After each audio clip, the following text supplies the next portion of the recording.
de charlar un poco acerca de estas patologías y poder intercambiar, sobre todo con la mayoría de los oyentes, que son en muchos casos profesionales que hacen lo mismo que nosotros. Así que esa parte nos parece lo más enriquecedor. Así que, bueno, en primera instancia, bien, les voy a presentar entonces, no sé si Gabriela querés decir algo más, porque sos la coordinadora también del curso, así que además de ser la disertante.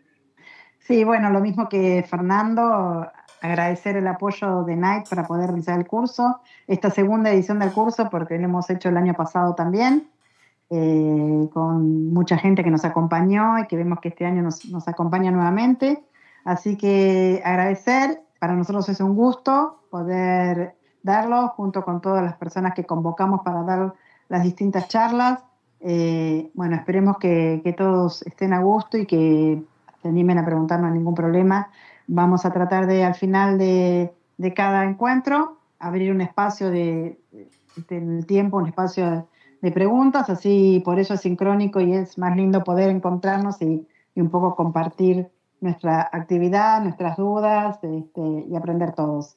Así que bueno, muchísimas gracias por permitirnos hacerlo. Bueno, entonces, la primera charla, Gabriela Santizo nos va a hablar de candidiasis. Ella es la jefa de la unidad micología del Hospital de Infecciosas Francisco Javier Muniz. Además, es profesora asociada de microbiología en la Facultad de Medicina de la Universidad de El Salvador y es secretaria de la subcomisión de micología de la Asociación Argentina de Microbiología. Bueno, Gabriela, cuando quieras. Bueno, ¿lo están viendo bien? Sí, se ve bien. Perfecto. Bueno, sí. Gaby, una sola cosita. Sí. Tienen arriba un espacio para hacer preguntas. Quizás pueden hacer las preguntas por ahí. Hay un globito con un signo de pregunta. Pueden hacer las preguntas por ahí para que no se pierdan en el chat. Si quieren ir haciendo preguntas durante la charla para que después las vayan contestando. Probemos esta nueva herramienta, quizás. Pero sirve. es fuera del chat, hay un globito más, no lo veo. Sí, arriba de todo está el chat y al lado dice PIR. Al lado. Sí, en ese. Y ahí pueden hacer preguntas y van a aparecer. Bien, o sea, es mejor hacerlas ahí que en el chat, perfecto. Yo creo que sí, probemos, hagamos una prueba y vemos, pero... No. Gracias, David. Listo. Bueno, ahora van a ver, en la siguiente diapositiva, van a ver un QR, tienen ahí un ratito como para cargar ese QR, lo vamos a repetir en la anteúltima diapositiva, eso es para poder registrar quienes están asistiendo, de modo de poder después enviarles el certificado al final del curso, ¿sí? Así que van a ver ahora en la siguiente, este sería el formulario de asistencia, para que todos puedan tomarlo. Y igualmente, les vuelvo a repetir, se va a repetir después nuevamente en la anteúltima diapositiva.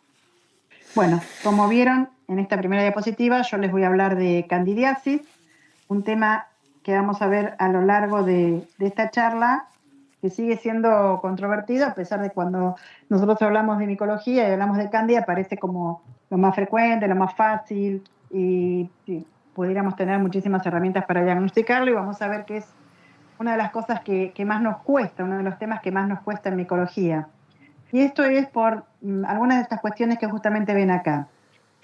La cándida son hongos levaduriformes, que forman parte de la biota normal, por ejemplo, de la vagina, del tubo digestivo y de la piel.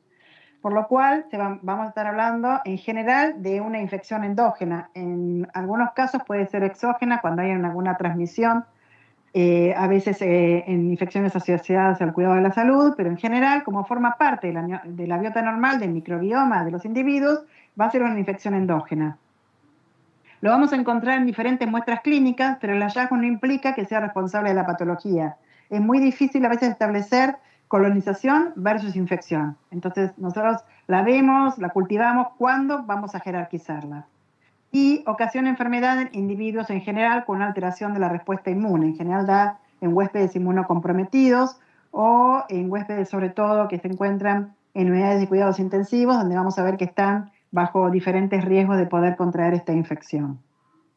Pero vamos a ver que en general todas las infecciones producidas por levaduras del género Cándida pueden ser, como Cándida es ubicua y está en todas partes, puede producir candidiasis superficiales que afectan piel, faneras, mucosas, donde allí también a veces nos cuesta establecer el rol de Cándida en esa infección. Por ejemplo, en una candidiasis de la uña, muchas veces nos cuesta discernir si esa infección es por Cándida o con Cándida, si aprovechó un espacio y allí se quedó, o si realmente produce la patología. Entonces, como vemos, es muy frecuente, es muy común, hablamos siempre, pero es bastante difícil de llegar a un diagnóstico que sea correcto.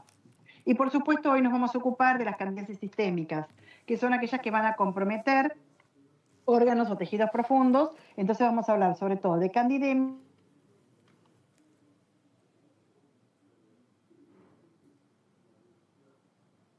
de candidemia o candidiasis de sitios profundos.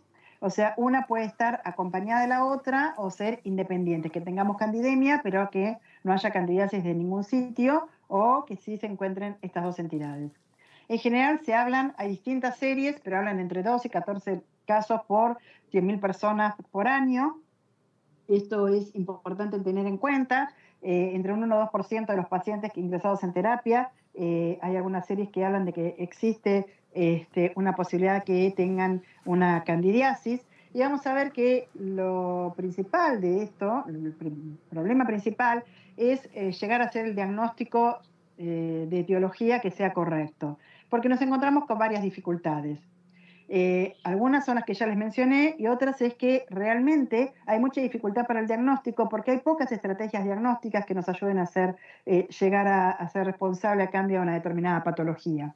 Vamos a ver a lo largo de esta charla que existen pocas estrategias e incluso biomarcadores de los cuales ni siquiera nosotros disponemos en nuestro país. Entonces eso hace a que realmente llegar al diagnóstico sea en algunos casos el diagnóstico de certeza en el 50% de los casos. Es una enfermedad con una alta mortalidad y una alta morbilidad. Y es una de las principales causas de infecciones asociadas al cuidado de la salud. Dentro de los retos clínicos actuales de la candidiasis invasora va a estar la epidemiología, la mortalidad, los costos que conlleva una infección, una candidiasis, el tratamiento, una vez que establecimos el diagnóstico, y el diagnóstico en sí mismo, como les mencioné antes. Entonces vamos a hablar un poquitito de todos estos ítems, a ver cómo podemos ir resolviendo este tema. Para hablar de cándida, primero tenemos que conocer que existe una patogenia de esta levadura y existen tres ítems que se ponen en juego, que son los factores predisponentes del individuo, los mecanismos de defensa del huésped y los factores de virulencia de cándida, que realmente son uno de los más estudiados y sobre todo en Candida albicans, que es una de las más frecuentemente aisladas. Dentro de los factores de patogenicidad vamos a ver que estos determinan que puede existir colonización sin infección, que puede haber una infección superficial, una infección profunda o una infección diseminada. Y vamos a ver que en cada uno de ellos se van a poner en juego diferentes factores de patogenicidad. Sobre todo, lo principal, que vamos a ver en todos los casos, es la adhesión epitelial, la capacidad que tiene Cándida de adherirse al endotelio, de adherirse incluso a superficies que son inanimadas. Entonces esto lleva a que estemos en contacto con Cándida permanentemente. Vamos a ver que Cándida tiene la capacidad de adquirir nutrientes por diferentes enzimas hidrolíticas, y la formación de hifas y el cambio fenotípico que puede tener Cándida es uno de sus principales factores de patogenicidad, porque son los que permiten que pueda hacer traslocación y pueda penetrar en el endotelio y producir patología. Entonces, en infección superficial va a haber una penetración epitelial y nuevamente hablamos de degradación de proteínas por enzimas hidrolíticas y formación de hifas como factor de patogenicidad. En la infección profunda ya va a haber una invasión vascular, va a haber una evasión de la respuesta inmune, nuevamente estas enzimas y la formación de hifas que, como vemos, están en todos los casos. En la infección diseminada va a haber una adhesión al endotelio, va a haber activación del sistema de coagulación, puesta en marcha de adhesinas. ¿Pero qué hace? El individuo de todo esto se defiende.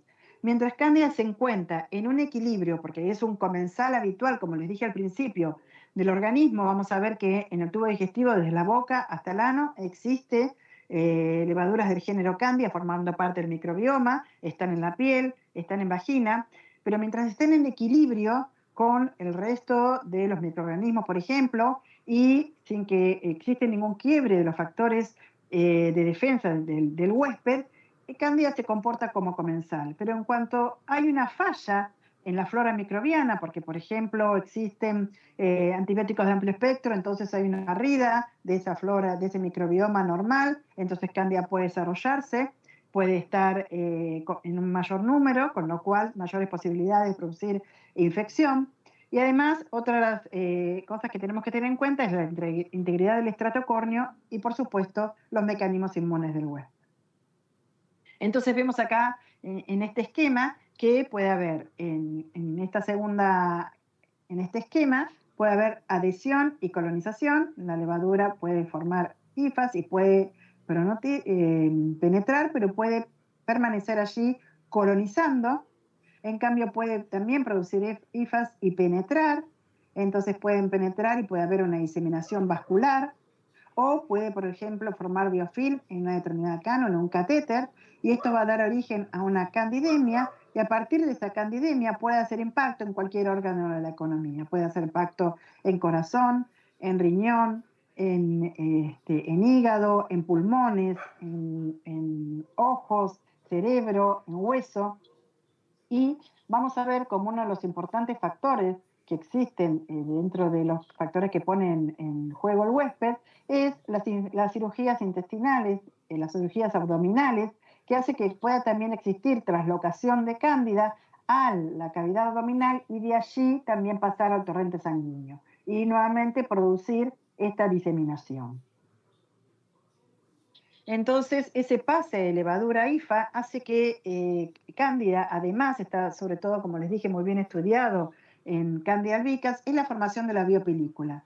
Esta formación de la biopelícula le permite a Cándida agruparse y permite evadir la respuesta inmune e incluso favorece la formación de bombas de flujo para hacer resistencia a los antifúngicos e inhibir la penetración de antifúngicos, también evadir la respuesta inmune y afectar esa respuesta inmune. Y además la biopelícula madura tiene la capacidad también de liberar células que pueden ir y formar biopelícula en otro sitio, con lo cual esto se va retroalimentando. Las más estudiadas son estas enzimas hidrolíticas, SAP, que son capaces de degradar, como figura allí, mediadores inmunes, elementos de estabilidad de células epiteliales, con lo cual se facilita la penetración en el endotelio, la invasión vascular, por ejemplo. Dentro de los factores predisponentes existen varios y los podemos agrupar dentro de las comorbilidades del individuo, que puede ser tanto cáncer, diabetes, trasplante, falla renal, falla hepática, la pancreatitis necrotizante aguda, la neutropenia, la mucositis, la diálisis. Todos estos factores son comorbilidades que son predisponentes a la infección por cándida. El uso de diferentes drogas como antibióticos de amplio espectro, corticosteroides, la quimioterapia, inmunosupresores, ahora los medicamentos biológicos.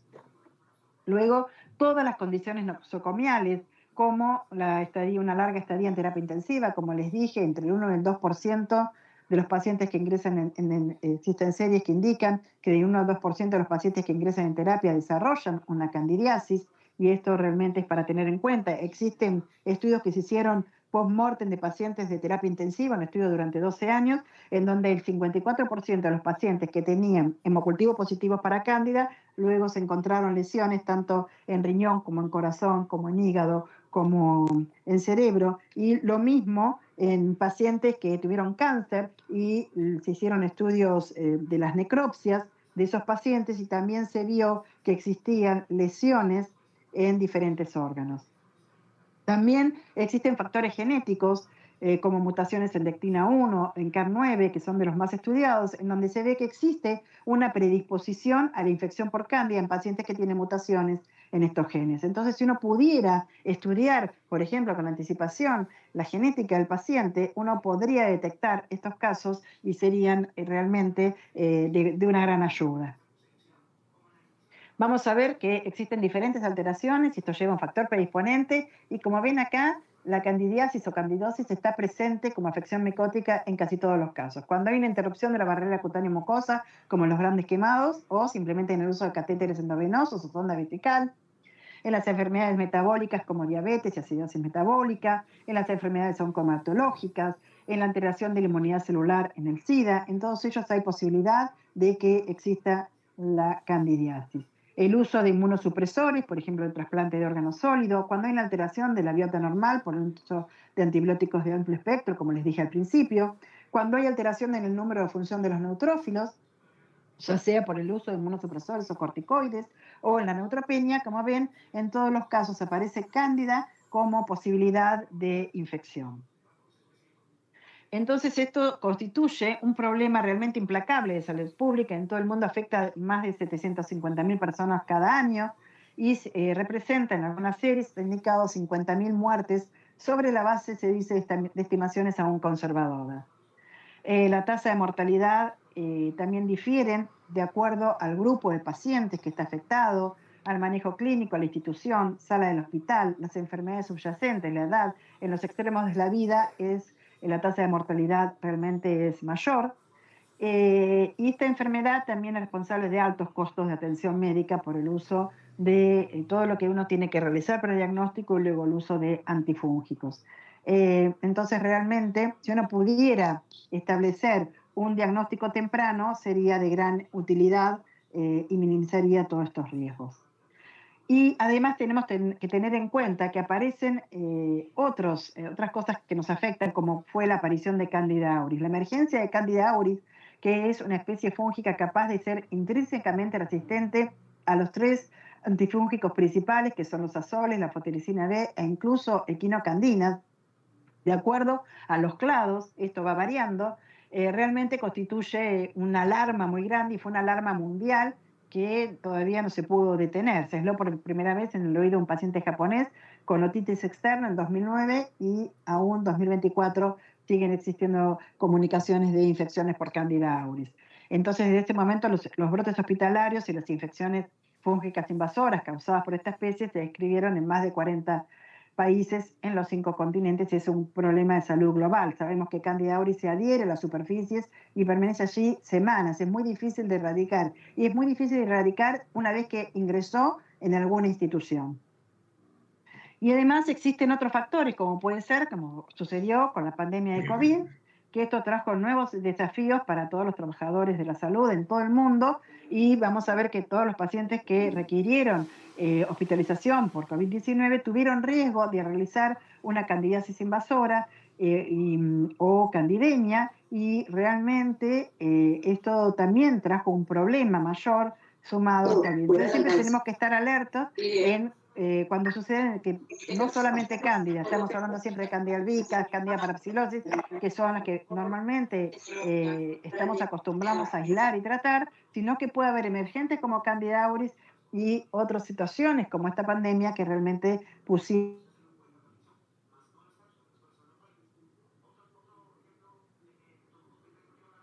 Muteaste, ¿eh?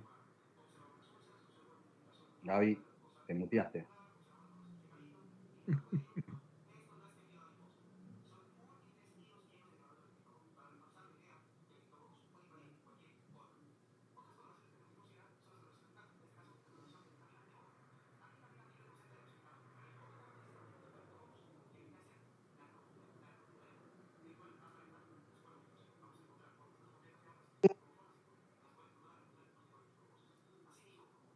¿Hace mucho? No, creo que un slide, 1 o 2 slides. Ahora igual no se veía antes del anterior. ¿Ahora se ve? Ahora se ve perfecto. Ahora se ve y te escuchamos, sí. Bueno, ¿esto lo escucharon? Hasta ahí se escuchó, faltó el final, pero no, toda esa parte sí se escuchó. ¿Se escuchó? Bueno, continuamos. Sí, lo de COVID, entonces. terminaste con COVID, perfecto. Está bien. No fue tan grave. Bueno, les decía que dentro de las especies que más frecuentemente se aíslan está Candida albicans, Candida parapsilosis, Nacasiomyces glabrata, Pica crudatsevi, Candida tropicalis, Candida auris, y bueno, me escuchan hablar de nuevas especies, y yo al comenzar este encuentro tendría que haber dicho que yo no voy a hablar de candidiasis ni candidemia, sino que de infecciones del torrente sanguíneo causadas por levaduras que no son Cryptococcus neoformans o infecciones diseminadas o profundas por levaduras que no son Cryptococcus neoformans. ¿Por qué? Porque ya no son todas cándida. Ya Candida krusei es Pica crudatsevi, Candida glabrata es Nacasiomices, si hablamos de Candida guillermondi es Meyerosima. Entonces ahora vamos a hablar más adelante un poquito de la taxonomía y cómo fue cambiando. Vamos a ver que Nacasiomices glabrata se aísla comúnmente en el norte de Europa, Estados Unidos y Canadá. Candida parapsilosis surgió como una causa importante en el sur de Europa, en el sur de América y en Asia. Tanto glabrata como parapsilosis están más prominentemente aisladas en los extremos de la vida, tanto en los ancianos como en los recién nacidos, sobre todo Candida parapsilosis en los recién nacidos. Y Candida auris, que apareció en Asia, está en Europa y está en América. Y la incidencia va a ir variando dependiendo de la ubicación geográfica, de la institución, del área de la institución. La epidemiología realmente es muy particular de cada institución y es importante conocerla para luego tener un correcto manejo de los antifúngicos.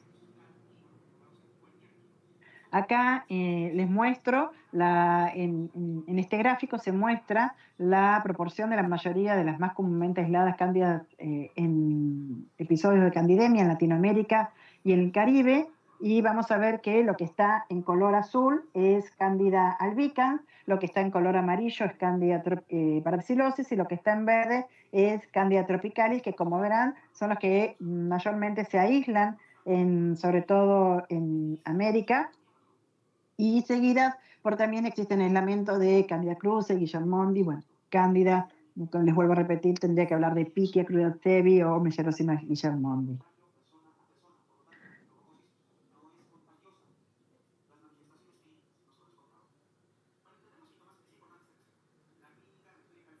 Bueno. Y acá lo que se ve en este mapa es la emergencia de Candida auris. Vamos a ver desde 2009, como les comenté, en un paciente en Japón, hasta este gráfico está hasta el 2019, pero ven cómo se fue expandiendo por todo Europa, África, América, y como Argentina no podía ser la excepción, hubo el reporte de 2 casos de Candida auris en la institución de salud, los primeros casos en Argentina, que fue en octubre del 2022, 2 casos en la ciudad de Buenos Aires, que por suerte quedaron allí y no se transformaron en un brote, no fueron un problema, más allá del inconveniente fueron estos 2 pacientes puntuales que habían viajado del exterior, que estuvieron en esta institución de salud, pero que no salió de allí. Pero bueno, ya tuvimos 2 casos en Argentina, con lo cual tenemos que estar alertas para ver si se presenta o no se presenta en nuestro país. En cuanto a la epidemiología de candidemia en América del Sur, acá vemos que existe, sobre todo, como verán, en la mayoría de los casos, el principal agente es Candida albicans, en algunos el principal agente es Candida parapsilosis, seguido de Candida glabrata y Candida tropicalis. Vamos a ver que va difiriendo de acuerdo a los diferentes países y vemos que en nuestro país, de acuerdo a las publicaciones que hay, el primer aislamiento, o sea, el que va en primer lugar es Candida albicans, seguido de Candida parapsilosis, y en un caso Candida glabrata y en otro caso Candida tropicalis. Acá les muestro un poco la epidemiología de nuestra institución y vemos que en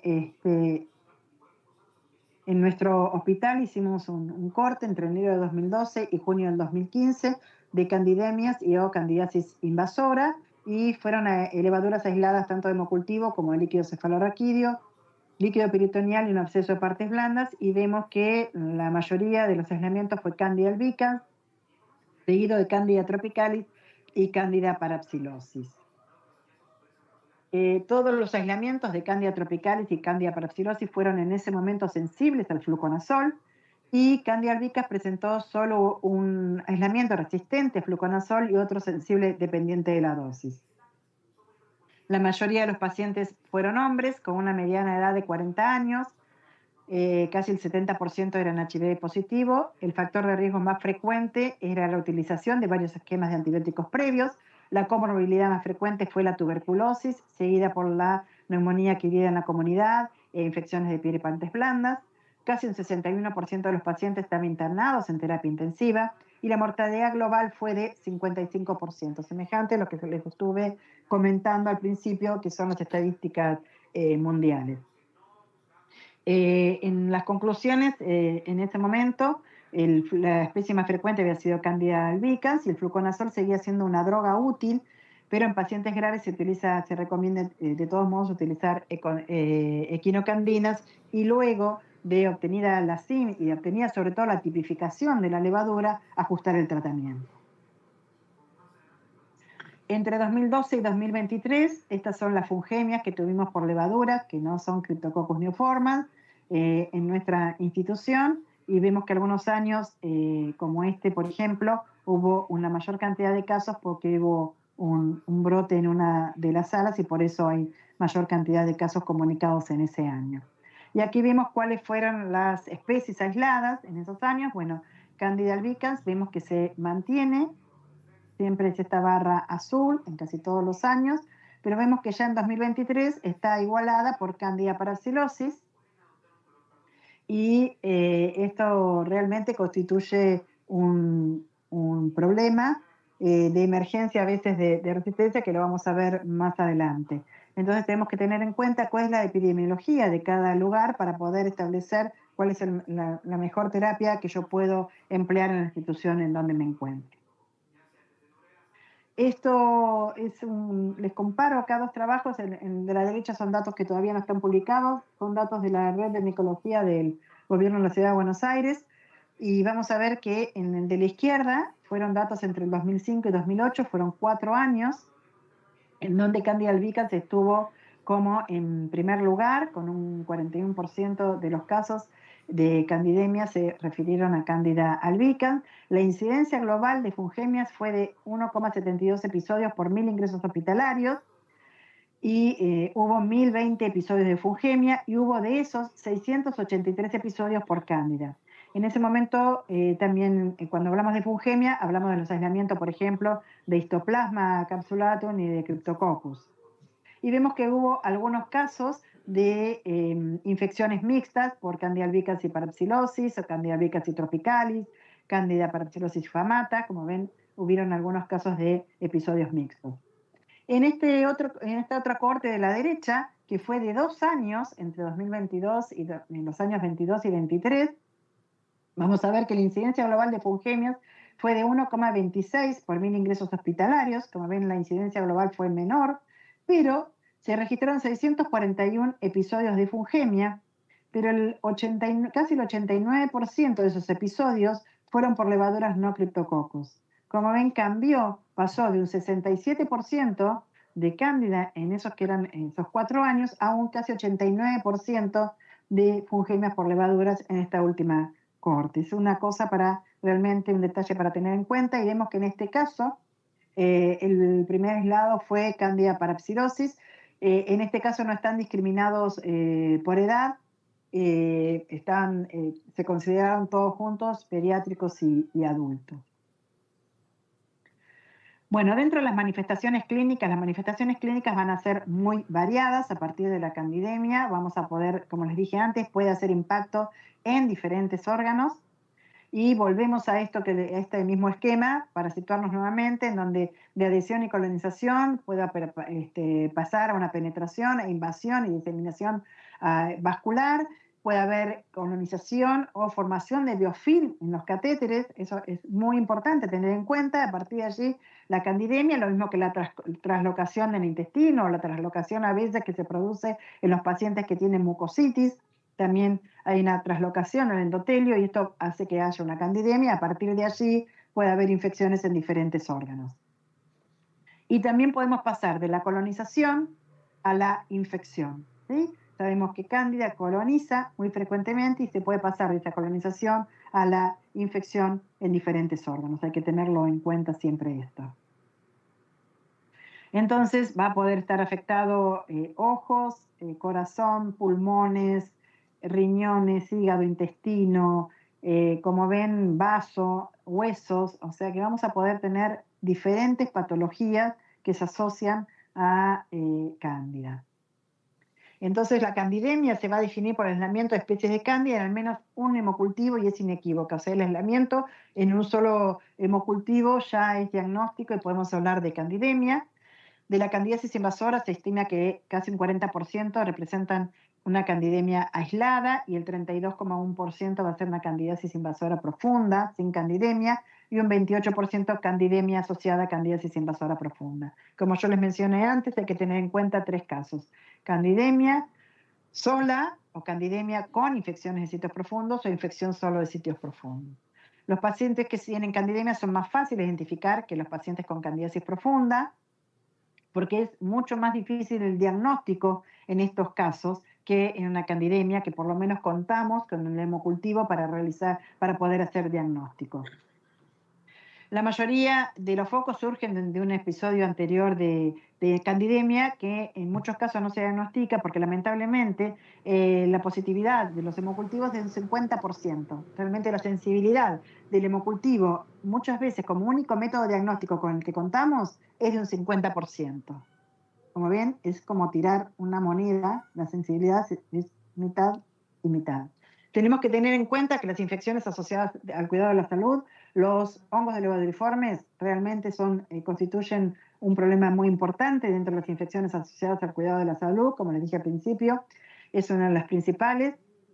El contagio en general se da por vía horizontal y existen algunas causas como el uso irracional de antibióticos, la falta de cumplimiento de normas de prevención de infecciones hospitalarias y también el grado de complejidad del hospital. Hospitales que hacen trasplantes, que tienen muchas unidades de terapia intensiva, por supuesto van a estar más expuestos a tener este tipo de infecciones.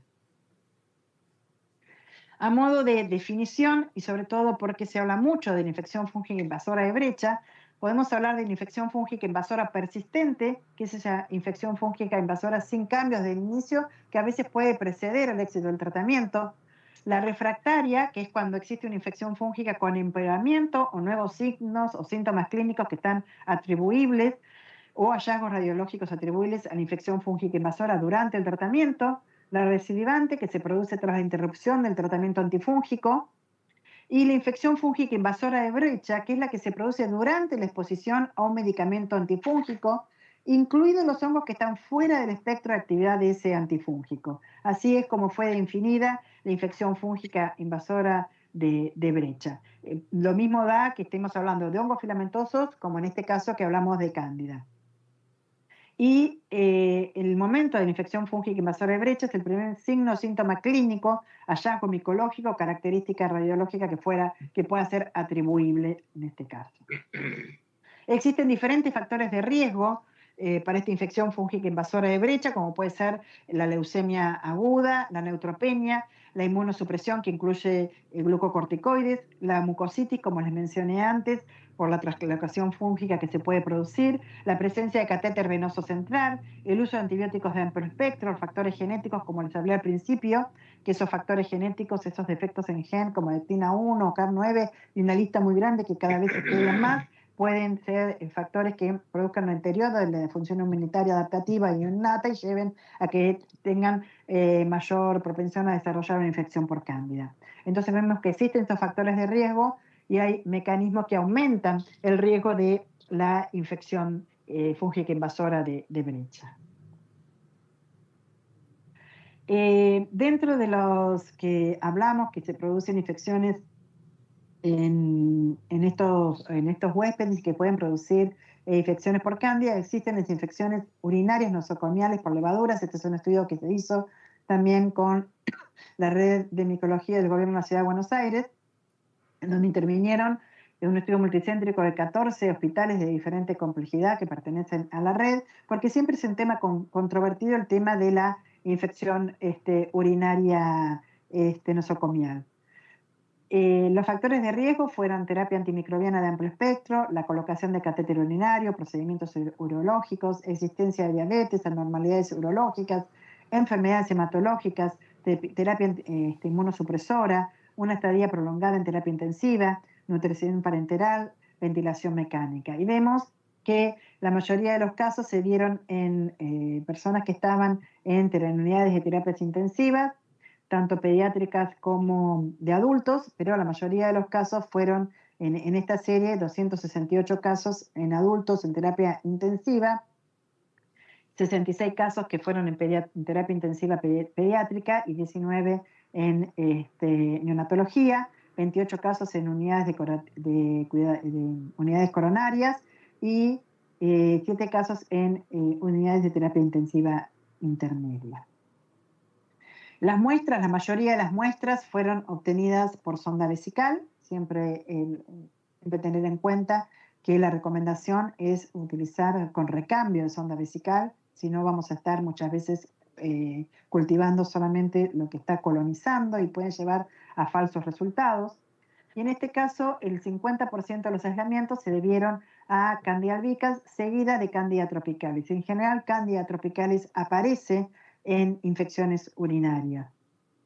Vamos a ver que se repetía si había una primera y segunda muestra, y vemos que se repitieron en el caso de Candida albicans, Candida parapsilosis, Candida tropicalis, Candida glabrata y otras especies, incluido acá estaba también Trichosporum. Y como conclusión, que el diagnóstico de infección urinaria causada por levadura sigue siendo un problema de difícil resolución, que los datos de ese trabajo realmente confirman lo que se publicó de numerosos autores, pero es importante porque podemos tener datos locales, especialmente con respecto a especies de Candida que se aíslan con mayor frecuencia, que en este caso fue Candida albicans, y reafirman también el valor diagnóstico de la observación de levaduras en el examen directo. Es muy importante haberlas observado en el examen directo para poder después jerarquizar el cultivo. Y no se encontró un punto de corte de recuento de colonias que yo pueda determinar para poder diferenciar fehacientemente si es una infección urinaria debido a levaduras o si se trata de una colonización. Acá vemos una imagen de una endoscopía de una esofagitis por cándida y también, como les dije antes, podía afectar ojo produciendo retinitis con exudados algodonosos, endoftalmitis, como vemos también en este caso, y también existe candidiasis diseminada en enfermos neutropénicos que pueden dar este tipo de lesiones de tipo vasculitis o clima gangrenoso, que vamos a ver que esta lesión es causada por Aspergillus, esta otra por un mucoral, y realmente son indistinguibles. Por eso siempre es necesario, en estos casos y en la medida de lo posible, porque a veces son pacientes que están comprometidos y en donde hablar de hacer una biopsia realmente puede llegar a ser un problema. Entonces, pero siempre para poder llegar al diagnóstico es importante hacer una biopsia para poder realizar un examen directo que realmente es fundamental y un cultivo, porque como ven acá son todas lesiones de piel y en la piel hay cándida, por eso es muy importante el examen directo y la biopsia profunda para poder llegar a un correcto diagnóstico. Pero que vemos que si nosotros nos guiamos simplemente por el aspecto de las lesiones, realmente son en algunos casos indistinguibles. Acá una imagen de una endocarditis por cándida. Y acá vamos a ver cuál es la tasa de mortalidad. Se hizo un estudio, un metaanálisis de todos los trabajos de Tryers en donde se compararon diferentes tratamientos antifúngicos y se evaluó en estos casos no se tuvo en cuenta las diferencias en diseño de estudios ni el número de pacientes, o sea, lo que se trató de estudiar es simplemente de comparar son las tasas de mortalidad. Y vemos que la tasa de mortalidad en general son alrededor de un 40% y últimamente están bajando acá con uso, por ejemplo, de equinocandinas, acá todos comparados, acá anhidrofungina y fluconazol, y en este caso casi con los mismos porcentajes isavuconazol y caspofungina. Yendo un poco a la taxonomía, como les dije antes que íbamos a hablar un poco de taxonomía, porque si vamos a hablar de diagnóstico y vamos a hablar de tipificación, y es muy importante en muchos casos hacer el diagnóstico, primero que todo hacer la tipificación de la levadura, porque en muchos casos haciendo la tipificación yo puedo saber cómo va a ser ese tratamiento. Pero bueno, la taxonomía está cambiando, la taxonomía nos viene a mover un poquitito toda la estructura y este trabajo es muy interesante donde habla de la nomenclatura de los hongos, que el nombre del juego es gestionar el cambio, es importante, la verdadera cuestión es gestionar el cambio para servir mejor a quienes trabajan con estos microorganismos. El cambio en la nomenclatura realmente es una parte inevitable ya y necesaria de todo proceso científico. los cambios taxonómicos en este momento llevan una velocidad muy grande, lleva también, vamos a ver que como dice acá, es resultado del perfeccionamiento y la corrección de errores taxonómicos del pasado. Antes solo se basaban en la fenotipia de los hongos, pero actualmente ya se va a la parte genética de los hongos y con esto ha cambiado, ha venido a revolucionar muchísimo. Y entre las especies comunes, si hablamos de cándida, como especies comunes como Candida cruzi, Candida glabrata, Candida guillermondi, Candida lusitania y Candida rugosa, son las que han cambiado y tenemos Pichia crudercevi en cambio de Candida cruzi, como les dije antes, Nacrocemnices glabrata, Meyerosima guillermondi, Clavispora lusitaniae y Diotina rugosa. Acá vemos los nombres nuevos y comúnmente están asociados a, como les dije, infecciones invasoras, incluyendo la fungenia, la mayoría de ellas. Y existen nuevas recomendaciones, porque bueno, esto se va realmente siempre perfeccionando, pero hay algo que nos tiene que llamar la atención, que en una de las últimas ediciones del un atlas de micología clínica, que es en el que todos nos basamos cuando hacemos tipificación, en los nombres aceptados en 2020, solo el 30% se seguía utilizando lo mismo que en el año 2000. Y no cambiaron solamente las levaduras, cambiaron los hongos filamentosos, cambiaron muchísimo la taxonomía. Y no es, como dice acá, una nave espacial galáctica que va a operar en un vacío científico, sino que tiene que estar al alcance de todos, poder realizar una correcta tipificación de los hongos, porque como les dije antes, esto muchas veces me ayuda a realmente realizar el mejor tratamiento. Pero también es que las recomendaciones que mientras, como este descubrimiento taxonómico lleva realmente una velocidad bastante importante, la adaptación a los nuevos cambios por parte de los laboratorios que se hagan cuando ya realmente se ha validado ese nuevo nombre, para darle una estabilidad a lo largo del tiempo que no estemos yendo y viniendo con la taxonomía. Entonces vemos que, como les dije antes, cambiaron los nombres, pero la recomendación es que se puede poner el nuevo nombre y entre paréntesis el anterior, o al revés, para ir acostumbrándonos a los nuevos nombres que están apareciendo, la nueva taxonomía. Bueno, llegando al diagnóstico, el diagnóstico realmente nos presenta un problema importante, porque como les dije, la principal herramienta diagnóstica para hacer un diagnóstico en la candidemia es el hemocultivo. Y yo debo considerar, como les dije antes, tres entidades. La candidemia en ausencia de candidiasis profunda, incluida la candidemia asociada a catéteres, la candidemia asociada a candidiasis profunda y la candidiasis profunda no asociada a candidemia. ¿Cuáles son esos métodos diagnósticos? El gol estándar es el cultivo y la histopatología. Vamos a ver que tiene ventajas y desventajas, que ahora los vamos a ir analizando. Luego los biomarcadores de cándida, como hacer PCR, manano, beta de glucanos, de arabinitol. Los biomarcadores que se encuentran en el huésped, vamos a ver, después les voy a mostrar una imagen que esto lo muestra muy bien, que existen biomarcadores en el huésped, que en general son todos los anticuerpos que podemos estudiar, y biomarcadores que se encuentran en el microorganismo, que en general van a ser antígenos y metabolitos. También desde la clínica existen índices como el Candida Score, el índice de colonización, y también nuevas tecnologías como el TEDOC Candida o Maldito, que han venido realmente a ayudarnos muchísimo para acelerar el proceso diagnóstico. Dentro de los estudios micológicos, que es, digamos, el gol estándar y es con los que en realidad contamos, bueno, es muy importante la recolección de la muestra. Siempre tenemos que tener presente que estamos hablando de un hongo que es comensal de nuestro organismo, que forma parte del microbioma. Entonces la recolección y la conservación de la muestra es importantísima. Todas las muestras son posibles de estudiar, pero vamos a ver cómo jerarquizamos en una cándida, por ejemplo, en un esputo, en lavado broncoalveolar, donde son muestras que no son estériles y que van a pasar por la boca, por ejemplo, en donde capaz que el paciente tiene cándida en la boca porque tiene un muguet, contamina ese material, entonces yo no puedo decir que cuando aíslo, aunque lo observe una cándida en un esputo, puedo decir que tiene una infección pulmonar por cándida. El examen directo es muy importante, los cultivos se hacen en medios generales, pero también en medios selectivos y aún en algunos medios que podemos hacer una identificación presuntiva en poco tiempo, que realmente también ayuda mucho. Y luego tenemos todos los estudios basados en cultivo, como la detección de anticuerpos, de antígenos, metabolitos y ADN.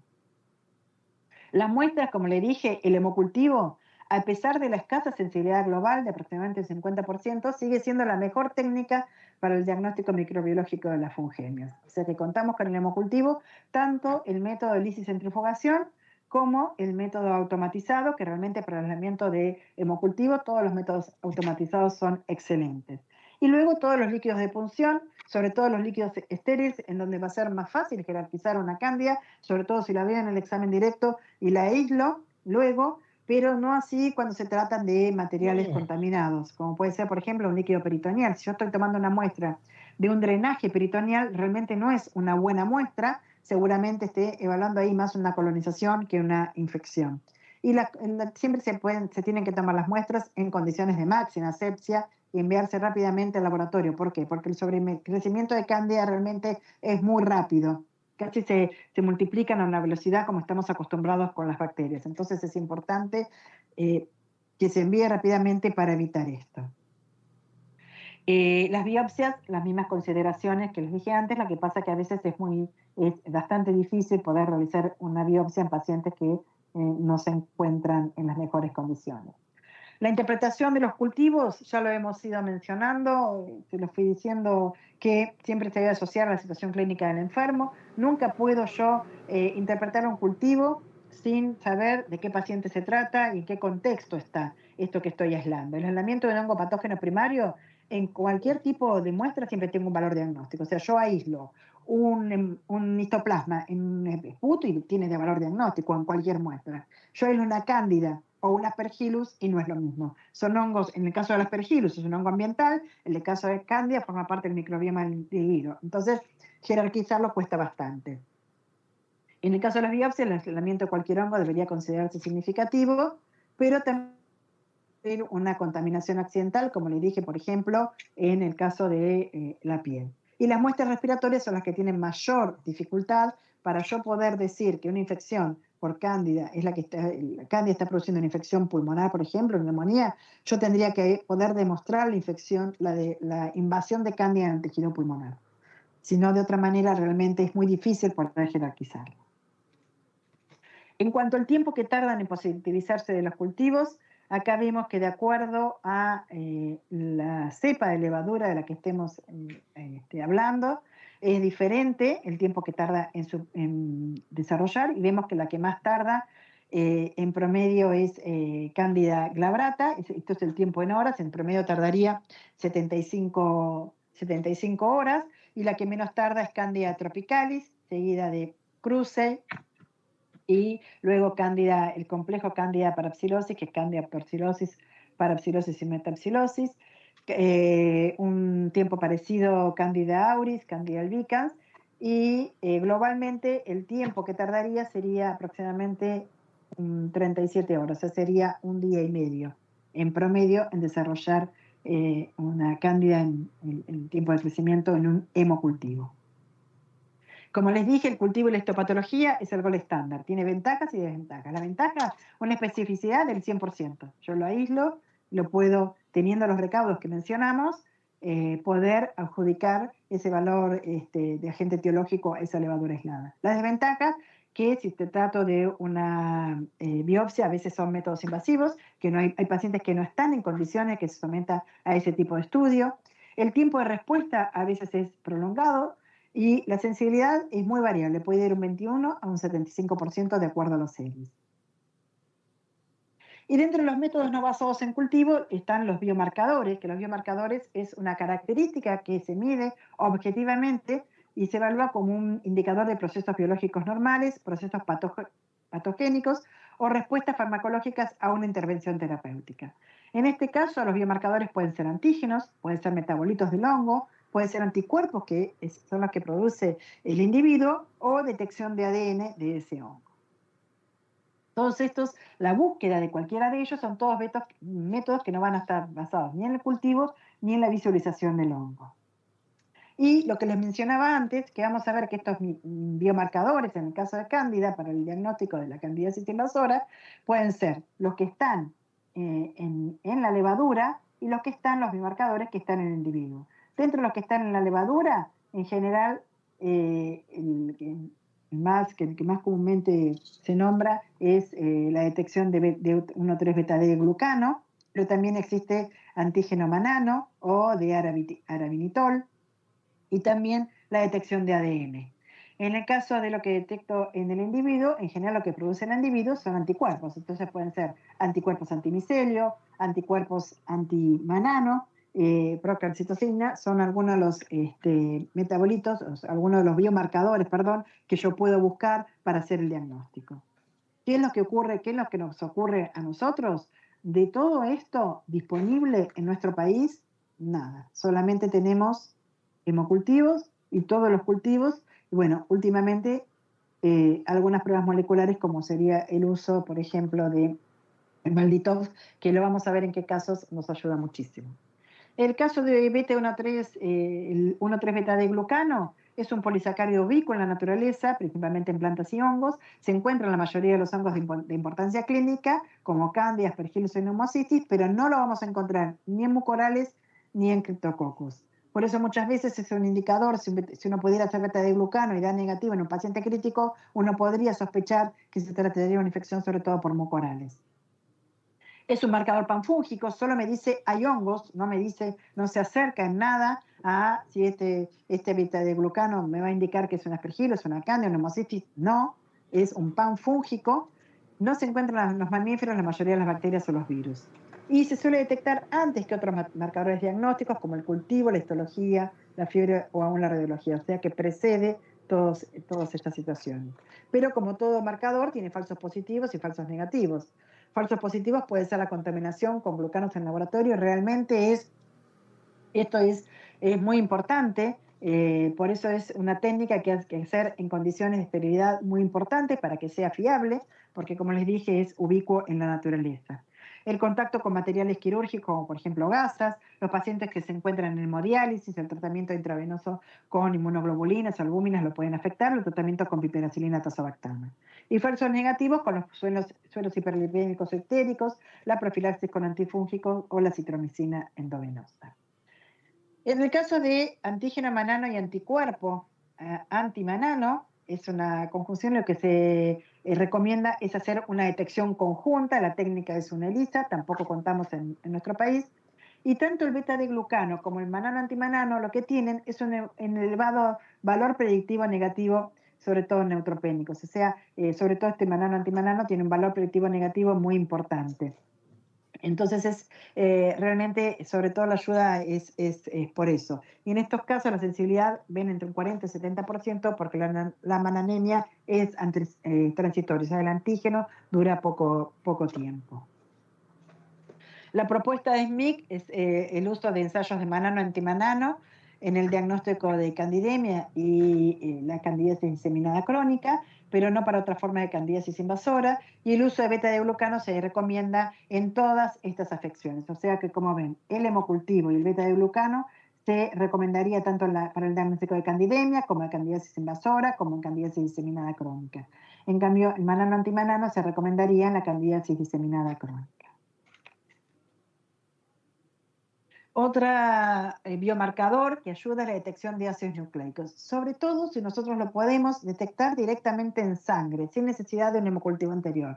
Siempre tenemos que tener en cuenta esto. Cuando nosotros hablamos de detección de ácidos nucleicos, existe la posibilidad de detectar el ADN directamente en sangre, como sería, por ejemplo, que les voy a explicar ahora, el T2 cándida, pero, o detección, existen algunos ensayos que van a estar disponibles en poco tiempo, tal vez en nuestro país, de detección por real time de genes de cándida directamente en sangre.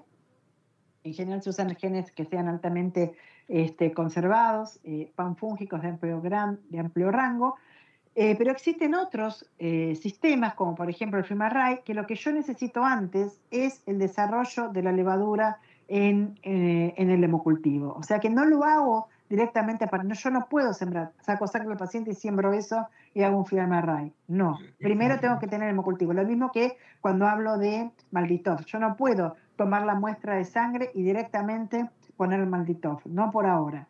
Primero tengo que tener un desarrollo de la levadura para pasar en este caso por el Malditoff, y en el caso del FilmArray tengo que tener un hemocultivo positivo. Entonces esto es muy importante tener en cuenta porque qué tiempo voy a necesitar antes de poder realizar esta detección.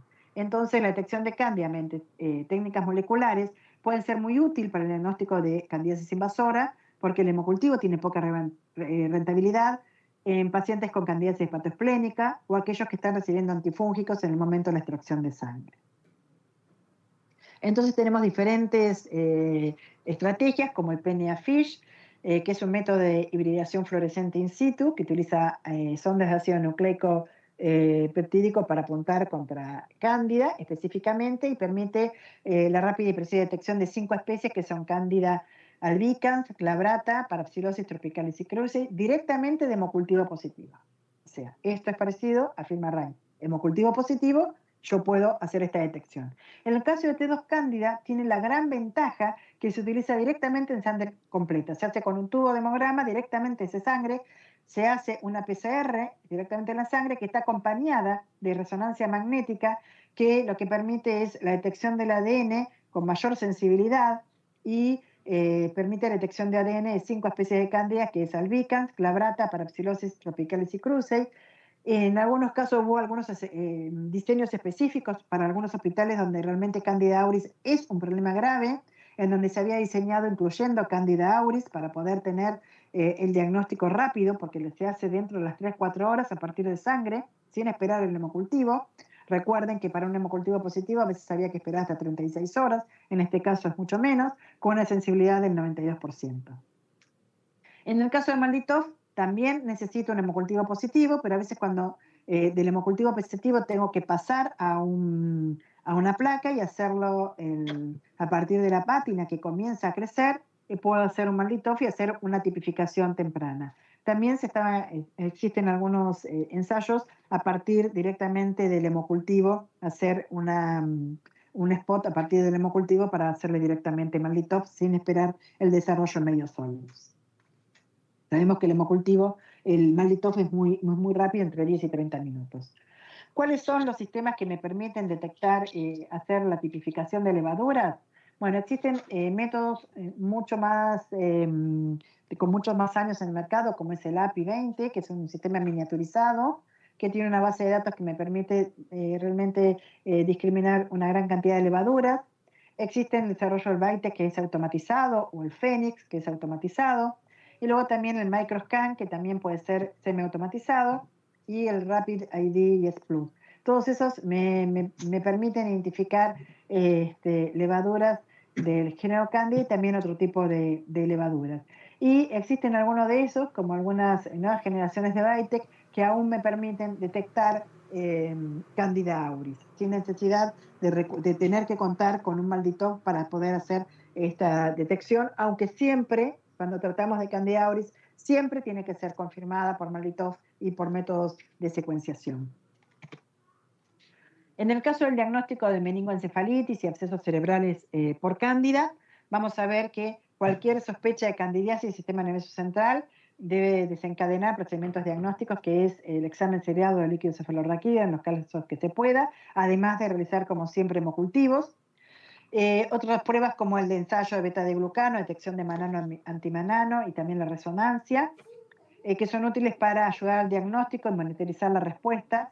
Y también se recomienda la RMN, la resonancia craneal, la biopsia de lesiones focales, también sería recomendado siempre que se pueda hacer para hacer un diagnóstico de meningoencefalitis o absceso cerebral por Cándida. Como ver, siempre las estrategias diagnósticas con las que contamos realmente son pocas. Y acá, esto es una representación del tiempo que se necesita para hacer el diagnóstico de infecciones fúngicas invasoras. Esto es en general, pero si lo vamos a llevar a Cándida, este lateral flow que vemos acá, que habla de realmente el de menor tiempo, el lateral flow es en este caso el disponible para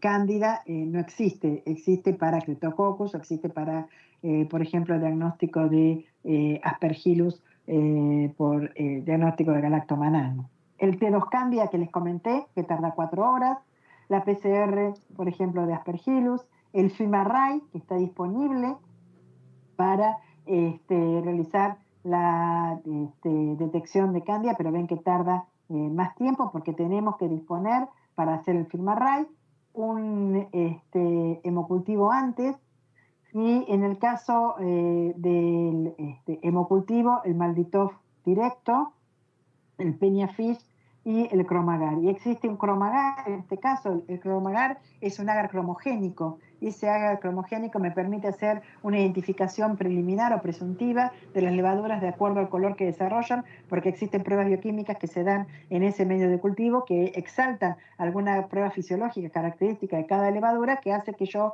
pueda tener una presunción de qué levadura se trata. Tenemos que tener, existe un Cromagar Candida Plus que también me sirve para identificar, por ejemplo, Candida auris. ¿Qué es lo que tengo que tener en cuenta siempre que hablo de Cromagar? Que me permite, entre otros casos, llegar a saber si tengo infecciones mixtas. ¿Por qué? Porque cuando uno hace un desarrollo en un medio de cultivo de los convencionales, como hablamos siempre de medio de cultivo como Saburol, Acrimel y HI, que son los que usamos habitualmente, las levaduras crecen todas con las mismas características macroscópicas y fenotípicas, podría decirse. Para hacer una identificación, cuando uno hace una siembra primaria en un medio cromogénico, puede poner en evidencia cuando tiene más de una levadura. Pero siempre tener en cuenta los colores porque, por ejemplo, en el Cromagar Candida, el color azul es de Candida tropicalis, en el Cromagar Candida tradicional, pero Lecosporum también da color azul. Y si nosotros estamos haciendo un diagnóstico de certeza solamente con el Cromagar, nos podemos estar equivocando y medicar a un paciente con una quinocandina, que sabemos que en el caso de Trichosporum no va a funcionar este antifúngico. Entonces siempre es una buena instancia para discriminar infecciones mixtas, es una buena instancia para hacer una identificación presuntiva, pero no nos podemos quedar solo con eso. Dentro de los scores clínicos existe, por ejemplo, el Candida Score, porque, bueno, debido a las limitaciones de las pruebas diagnósticas, como les mencioné hasta ahora, se propusieron reglas de predicción o sistemas de puntuación para herramientas de diagnóstico precoz para evaluar el riesgo de candidiasis invasora de forma temprana en pacientes ingresados en terapia intensiva. El Candida Score tiene un alto valor predictivo negativo y un bajo valor predictivo positivo, como ocurría, ¿se acuerdan?, con los biomarcadores que les mencioné antes. O sea que va a ser más útil para descartar que para confirmar esta infección. ¿Y esto a qué se debe? A la baja prevalencia de candidiasis invasora y a que los factores de riesgo son realmente inespecíficos, son comunes a muchas infecciones fúngicas y aún infecciones de otro tipo. Los factores de riesgo que se consideran en Candida Score es la colonización multifocal por especies de Candida, que le asigna un puntaje de 1, la cirugía, el ingreso en la unidad de cuidados intensivos, también un puntaje de 1, la sepsis grave, que sería 2 puntos, y la introducción parenteral, 1 punto. Cuando hay un puntaje mayor a 2,5, podríamos hablar que ese sería predictor de candidiasis invasora. Pero recuerden que lo que mejor tiene es el valor predictivo negativo más que el valor predictivo positivo. Entonces, en un paciente con riesgo de candidiasis invasora, yo puedo establecer esos scores clínicos y si es negativo, no comenzaría con la terapia empírica antifúngica. Si es positivo, puedo comenzar con la terapia antifúngica empírica y recurrir a biomarcadores como el beta-1,3 de Vulcano o en nuestro caso a los hemocultivos o cultivos de otros materiales que me puedan llegar a dar positivos y continuaría esa terapia antifúngica y ajustaría luego esa terapia antifúngica porque tengo que ajustarla de acuerdo a los aislamientos, o en el caso de que dé negativo podría suspender esa terapia antifúngica. Y para hablar de tratamiento tenemos que saber que existen distintos escenarios y distintas patologías que acompañan a la candidemia por todo lo que estuvimos hablando hasta ahora. Las infecciones de brecha, la candidiasis invasora que puede afectar a distintos órganos, entonces realmente los escenarios que se plantean son variados. ¿Cuáles son las consideraciones que nosotros tenemos que tener en cuenta? Bueno, la presencia de complicaciones infecciosas en distintos órganos, como les dije al principio, puede estar afectado ojo, puede estar afectado, puede haber endocarditis asociada, puede haber osteomielitis, puede haber diferentes sitios que estén afectados. La gravedad de la presentación clínica, realmente la gravedad me va a llevar a realizar un tratamiento de acuerdo a sus scores y a veces, como yo les dije, como no contamos con métodos diagnósticos que nos puedan ayudar a hacer un diagnóstico rápido, tenemos que esperar el cultivo, con lo que tarda. Un hemocultivo, como les dije, puede llegar a tardar hasta un día y medio. Entonces realmente es importante tener en cuenta la gravedad de la presentación clínica. Luego es muy importante la identificación de las especies de cándida para poder ajustar el tratamiento. Si el paciente tuvo exposición previa a regímenes de profilaxis, de infección fúngica invasora, de brecha, la existencia del catéter venoso central y la extirpación quirúrgica del mismo. Entonces, ante una sospecha de sepsis, puedo tener un hemocultivo positivo. Ante un hemocultivo positivo se indica realizar el fondo de ojo y ese hemocultivo positivo se debe repetir a las 48 horas porque esto va a ser importante para ver cómo va a seguir el tratamiento. Ese hemocultivo positivo que tuve, se inicia tratamiento con equinocandina y si se repite a las 48 horas y es positivo, se indica realización de ecocardiograma, ecografía abdominal para evaluar colección hepática, esplénica, renal. Y ese antifúngico que se inició, que es la recomendación actual, son las equinocandinas, se tienen que ajustar según la tipificación y la sensibilidad del aislamiento. En pacientes que están en terapia con taquicardia, hipotensos, se indicará el tratamiento de mayor espectro de acuerdo a la epidemiología del lugar. Por eso es importante conocer la epidemiología. Por eso son importantes los estudios que podamos hacer de epidemiología en cada institución para saber dónde estamos parados. Si el hemocultivo de las 48 horas es negativo, el tratamiento recomendado es de 14 días. Pero vamos a ver que eso va a variar también de acuerdo a otros aislamientos que podamos tener, otras sospechas diagnósticas.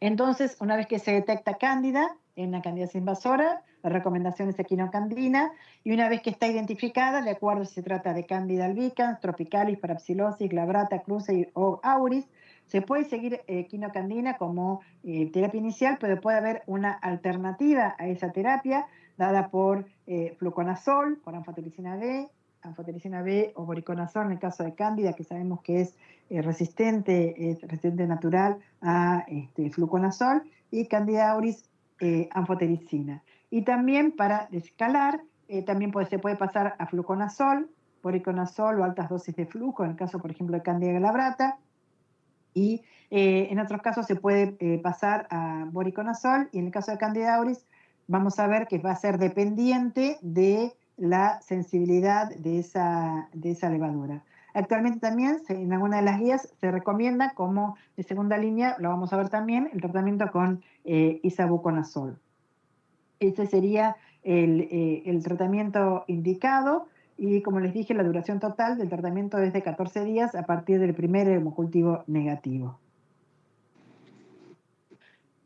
Vamos a ver cómo es el tratamiento en los pacientes neutropénicos y no neutropénicos. Vamos a ver que el tratamiento primario, la recomendación son equinocandinas y las alternativas pueden ser anfotericina B, fluconazol, isavuconazol y voriconazol. Y estas alternativas también son importantes a tener en cuenta porque de acuerdo a cómo está el paciente, a veces hay que tener en cuenta estas terapias que son esas alternativas a la elección primaria, porque cada tratamiento es diferente también de acuerdo a cada paciente. En pacientes neutropénicos las mismas recomendaciones, pero vamos a ver que cuando existe compromiso ocular o compromiso del sistema nervioso central, ya las recomendaciones pueden ser tratar con fluconazol o voriconazol y como alternativa anfotericina B liposomal. Y en el caso del sistema nervioso central, anfotericina B liposomal y como alternativa fluconazol. Y acá vemos también el tratamiento los tratamientos, como les dije antes, de acuerdo a neutropénicos, neonatos o no neutropénicos o pacientes con candidiasis diseminada crónica. ¿Cuál va a ser el tratamiento primario? La alternativa recomendada, la duración del tratamiento. En el caso de la endocarditis, la anfotericina B, si se puede con 5-fluorocitosina o caspofungina, o sea, alguno de los equinocandinas. Y como alternativa podría ser fluconazol. Y los tiempos de tratamiento, en el caso de una candidiasis diseminada crónica, como ven, van a ser muy diferentes al tratamiento cuando estoy yo solamente evaluando una candidiasis, por ejemplo, en un adulto no neutropénico. Acá vemos nuevamente el tratamiento de la candidiasis osteoarticular, en la endoftalmitis o en la cistitis, que los tratamientos son diferentes. Cuando estamos hablando de tratamiento de primera o segunda línea. En el caso osteoarticular, fluconazol o equinocandinas, en la endoftalmitis también fluconazol, voriconazol, en el caso de la cistitis el fluconazol. Y como tratamientos alternativos vemos, por ejemplo, anfotericinales. Bueno, ¿se recomienda el uso de pruebas de sensibilidad antifúngicas? Y sí, se recomienda. ¿Para qué? Para guiar el tratamiento, en algunos casos de candidiasis, en infecciones graves, invasivas, en infecciones mucocutáneas que no responden al tratamiento.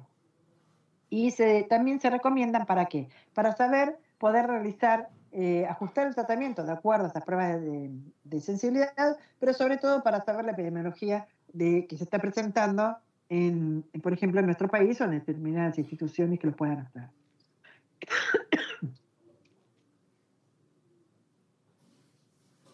Las pruebas de sensibilidad tenemos que tener en cuenta que no siempre existe punto de corte clínico. A veces contamos solamente con valor de corte epidemiológico, pero que no sirven para poder clasificar a las levaduras, porque los puntos de corte clínico están establecidos sobre todo para las levaduras más frecuentes, como Candida albicans, Candida parapsilosis, Candida glabrata, pero no para todos los antifúngicos ni no para todas las situaciones. Entonces tenemos valores de corte epidemiológico que nos ayudan a clasificar estas levaduras para poder saber si van o no desarrollar, por ejemplo, algún mecanismo de resistencia. Existe también un concepto importante, sobre todo cuando vamos a hablar de Candida parapsilosis, que es la tolerancia. Las levaduras pueden tener tolerancia a equinocandinas o azoles, y la tolerancia a equinocandina se refiere a supervivencia, una subpoblación muy pequeña de una especie de Candida en concentraciones elevadas de un medicamento que sea fungicida. En el caso de los azoles, la tolerancia se refiere al crecimiento lento de una subpoblación de células fúngicas en presencia de concentraciones elevadas de un fármaco fungistático azólico. Y como para tener en cuenta, como alarma actual, la Candida parapsilosis en el mundo está aumentando su resistencia al fluconazol. Y acá vemos en este primer mapa la epidemiología mundial de Candida parapsilosis, y acá la carga que ya está empezando a aparecer de aislados resistentes a fluconazol. Y esto es el número de publicaciones que están apareciendo, ven, desde 2012 al 2022, cómo aumentaron el número de publicaciones con aparición de aislamientos resistentes a fluconazol en Candida parapsilosis. Y acá vemos un poco un ejemplo de lo que ocurre en nuestra unidad, que en ese trabajo que yo les había mostrado en 2012 y 2015, la CIM 50 y CIM 90 en Candida parapsilosis para fluconazol fue de 0,5 y 2 sensibles. Entre 2016 y 2019 lo mismo. Y en la actualidad, en esta Candida parapsilosis de aislados de hemocultivo, hubo 4 cepas, yo les mostré que estaba aumentando con respecto a otros años, y vemos que 3 de ellas, una era sensible dependiente de las dosis, y 2 resistentes. De 4, un 75%, ya estaríamos fallando el tratamiento con fluconazol. Estas cepas fueron sensibles a voriconazol con una SIN de 0,25 o 0,5, y tuvieron una SIN muy baja a isabuconazol, que pudimos estudiarle, una SIN de 0,16, que si bien no hay puntos de corte ni SB todavía establecidos para la combinación de levadura con isabuconazol, uno cuando tiene un aislamiento con una SIM de 0,16 realmente es una SIM muy baja para este antifúngico, lo cual es bastante esperanzador. Existen nuevos antifúngicos como rezafungina y brexafungerp, oceteconazol y fosmanogepix, que están surgiendo en el mundo. Algunos ya están autorizados por FDA, pero sobre todo para tratamiento de candidiasis invasora, como por ejemplo librexafungerp y fosmanogepix, pero lo importante es que rezafungina es una equinocandina que tiene una alta penetración tisular y una semivida muy prolongada, lo cual permitiría hacer un tratamiento una vez a la semana. Realmente lo convierte en la elección de tratamiento de la candidiasis invasora. Y evitaría la colocación de un catéter central, que realmente es un tema muy controvertido, el tema de estudiar el catéter en estos individuos y cómo jerarquizar cuando uno aísla levaduras de un catéter y no la aísla, por ejemplo, de un hemocultivo periféricos. El ibrexafungerp también es un inhibidor oral de glucanosintasa que se activa contra la mayoría de las especies de Candida resistentes a equinocandinas. El oceteconazol es un tetrazol de acción prolongada que tiene un riesgo potencialmente menor de interacciones farmacológicas y efectos secundarios, y fosmanogepix, una potente actividad contra varias cepas de Candida que son resistentes a otros antifúngicos. Como conclusión de este tema, existen 5 especies de cándida que causan la mayoría, las candidiasis invasoras, que ya no serían todas especies de cándida, como les dije antes, sería Candida albicans, Nacrocomyces glabrata, Candida parapsilosis, Candida tropicalis y Pica curiaceae, que tienen patrones de resistencia en general que son predecibles. Aunque Cándida es un colonizador normal de piel y tracto gastrointestinal, la presencia de colonización aumenta el riesgo de desarrollar enfermedad invasora. Los hemocultivos son poco sensibles para el diagnóstico, pero es con lo que contamos para hacer el diagnóstico. Los ensayos de diagnóstico rápido, como por ejemplo el T2 Candida, el BioFire, que es el FilmArray, ofrece una ventaja de acortar el tiempo de diagnóstico, esto es muy cierto. Los patrones de sensibilidad suelen ser predecibles, pero realmente se recomienda en muchos casos hacer las pruebas de sensibilidad porque está preocupando el aumento de resistencia, como les mostré recién en las levaduras de Candida parapsilosis. Todos los pacientes con candidemia requieren un tratamiento antifúngico sistémico y en la mayoría de los casos se recomienda un tratamiento inicial con equinocandina, que en algunos casos se puede escalar a otro tratamiento de acuerdo al aislamiento y la sensibilidad y sobre todo a la tipificación, ¿sí? Esto ya lo dijimos antes. Y por último, vuelvo a tener acá el formulario de asistencia para que puedan ustedes escanearlo y poder dar su presente en el curso. Por lo que les dije al principio, si alguno todavía no se había conectado, escaneando este QR es una manera de acceder a un formulario para tener el presente en cada uno de los encuentros y poder después acceder al certificado. Bueno, muchísimas gracias y ahora queda espacio abierto para las preguntas. Bueno, Gaby, la verdad que excelente la charla, muy completa. Hay algunas preguntas que hay en el chat que ya te voy a ir haciendo. No sé si alguno quiere ir agregando alguna pregunta más. Acá una de las preguntas fue si es suficiente. Creo que algunas cosas las fueron haciendo preguntas y por ahí vos la fui diciendo después. Claro, la fuiste diciendo después, pero bueno, no está mal repetirlo. Si es suficiente el ADAR-Cron para la identificación. No, ya les dije que realmente es una herramienta fantástica, porque es rápida, porque realmente es accesible, me permite ver cultivos mixtos, pero no me puedo yo tipificar solamente porque aún el color verde que es de Cándida puede llegar a ser, en nuestro hospital ocurrió que tuvimos una fungemia por Cándida africana, que pertenece al complejo de Candida albicans, dubliniensis y africana. Entonces realmente el color solamente no me puede servir para hacer una identificación definitiva. Sí, para hacer algo aproximado, realmente es muy útil, incluso el Cromaer Candida Plus, que me permite establecer una identificación presuntiva de Candida auris, por lo menos para hacer una discriminación temprana. Bien, otra de las preguntas es en relación a si tenemos el aislamiento solamente en una botella de hemocultivo, creo que también lo aclaraste, pero sí, es válido que lo repita. Es inequívoco, el aislamiento en una sola botella es inequívoco y es realmente se define fungemia con el aislamiento en un solo cultivo. Bien, otra de las preguntas es, si un paciente con candidemia asociada a mucositis en un paciente en el contexto de una neutropenia, si es obligatorio el retiro del catéter. Y realmente eso, de acuerdo al paciente, uno puede, a veces es obligatorio en el contexto de ese paciente que está neutropénico y ya tiene una mucositis, donde sabemos, como les expliqué antes, que iba a tener una traslocación de levaduras y va a tener una mayor posibilidad de hacer una fungemia y posiblemente una mayor posibilidad a partir de eso de hacer biofilm en ese catéter. No sé, Fernando, si vos desde lo clínico yo opino lo mismo. Igual. Seguramente, yo creo que te lo deben haber preguntado desde el punto de vista de un paciente probablemente en condiciones donde el catéter por ahí no lo quieren retirar por cuestiones de que después es difícil instalarle un nuevo catéter. Pero sí, siempre que digamos, estamos hablando de un paciente justamente en neutropenia, es el paciente más grave para tener complicaciones. Claro, en una candidemia yo creo que hay que retirar.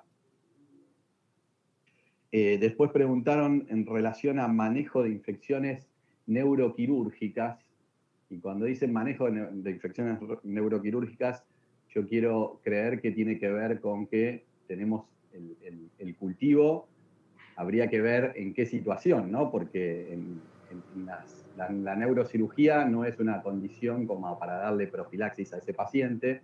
Lógicamente no se hacen profilaxis antifúngicas por neurocirugía. Así que yo asumo que debe ser, si tenemos el aislamiento en el líquido cefalorraquídeo, supongo yo, ¿no? O de una lesión, digamos, intracraneal, supongo yo. Y en ese caso, sí, por supuesto, el tratamiento está indicado y ya lo pusimos como en los cuadros de tratamiento estaba consignado el tratamiento de este tipo de infecciones. Algo para tener en cuenta si el paciente tiene un shunt. No sé, Fernando, si también capaz están pensando en eso. Ahí Bueno, uno en principio muchas veces, claro, la jerarquizar derivación ese puede... aislamiento también. Sí, Sí, sí. porque Es un a veces se paciente ventrículo crítico, así peritoneal que... y Sí, sí. es bastante difícil poder establecer y jerarquizar esa muestra. Claro, Cándida, todo como les depende... dije, está en todas partes. Entonces, en cavidad abdominal, si uno va a hacer un cultivo a partir de un drenaje, y bueno, acá un Exactamente, poco ese drenaje también es importante tenerlo en cuenta. seguramente. Bien, había otra pregunta más. ¿En qué casos se buscaría Candida auris en el laboratorio? Si el Chrome-Agar en la Argentina se utiliza siempre como condición o en qué casos uno lo empezaría a buscar. O sea, no sé si actualmente es algo que se hace de rutina o no. No.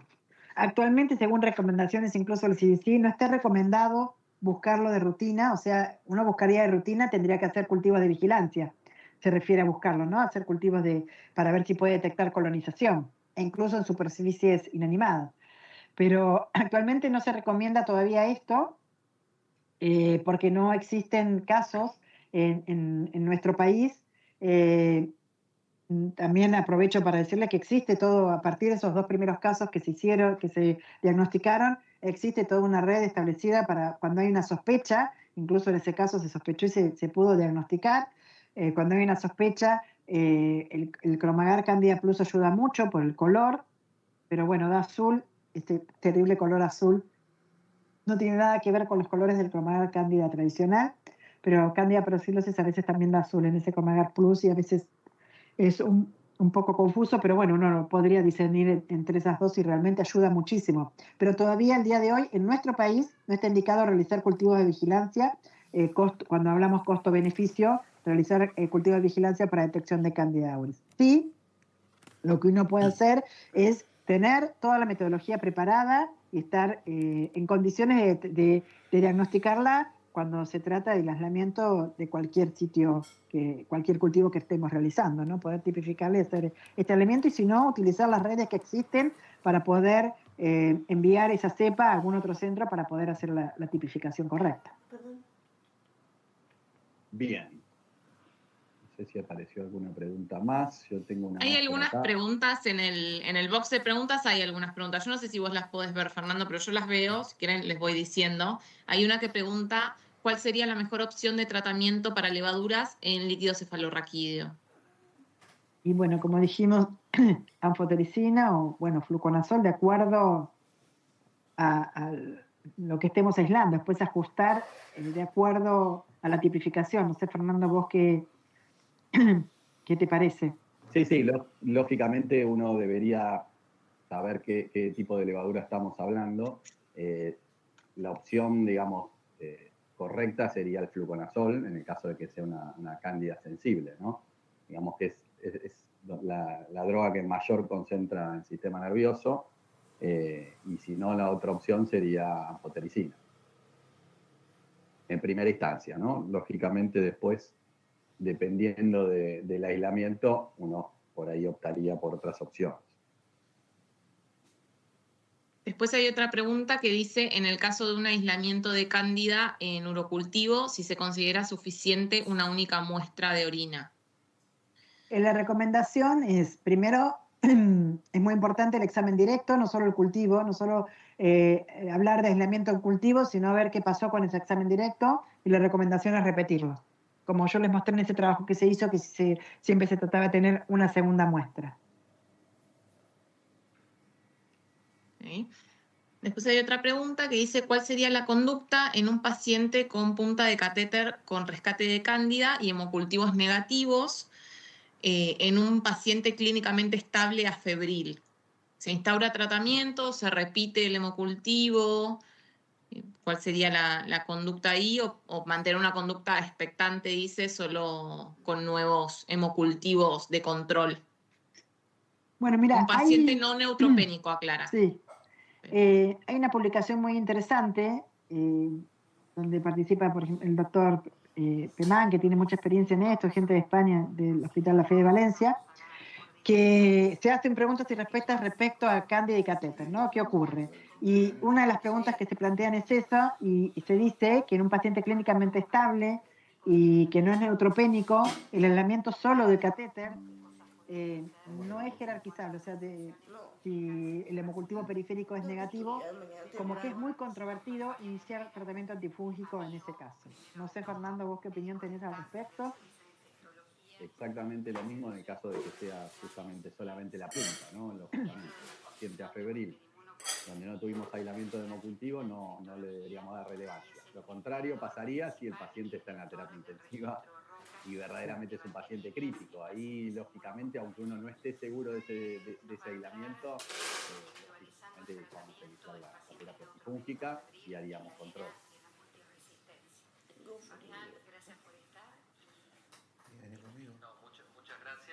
Hay otra pregunta acá que dice, en osteomielitis con aislamiento en pacientes diabéticos, ¿cuál sería el tratamiento ideal?